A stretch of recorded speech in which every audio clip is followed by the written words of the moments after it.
বিভিন্ন গাছ লাগানোর চেষ্টা করছি। এখানে যে আমাদের ডম্বুর জলপ্রপাত,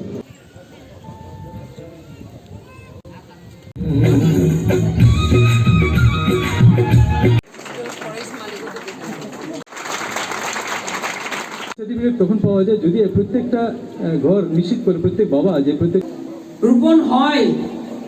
তো শুধু রাবারকে আমরা ইন্টারেস্ট করলে হবে না, যে আমরা জানি রাবার একটা ভালো ইনকাম আছে, তার মধ্যে আমাদের এনভায়রনমেন্টটা তিনি নষ্ট করে, এইটাকে চিন্তা করে তিনি অনেক যারা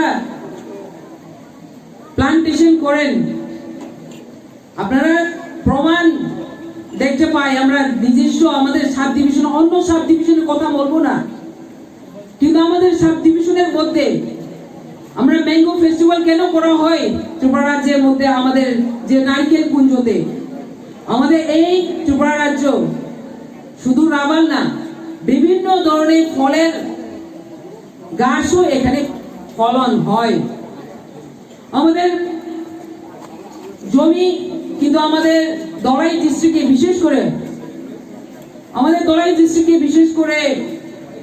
গন্ধ সাব ডিভিশনে বেশিরভাগ আমরা জল থাকে এবং টিলা থাকে। যেমন জলে আমরা বিভিন্ন মাছ চাষ করে এটাই দিয়ে কর্মসংস্থান হয়। এবং টিলাতে শুধু রাবার নয়, আমাদের টিলাতে বিভিন্ন ধরনের ফল লাগানো, যেটা আমাদের এনভায়রনমেন্ট রক্ষা করে, যেমন আছে আনারস, বানানা, ম্যাঙ্গো, বিভিন্ন ফল আছে।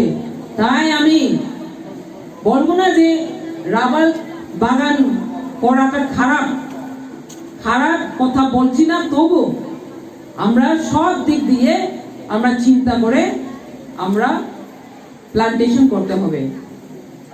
আর আমি এটাই বলবো যে মানুষ, যেহেতু আমরা অনেক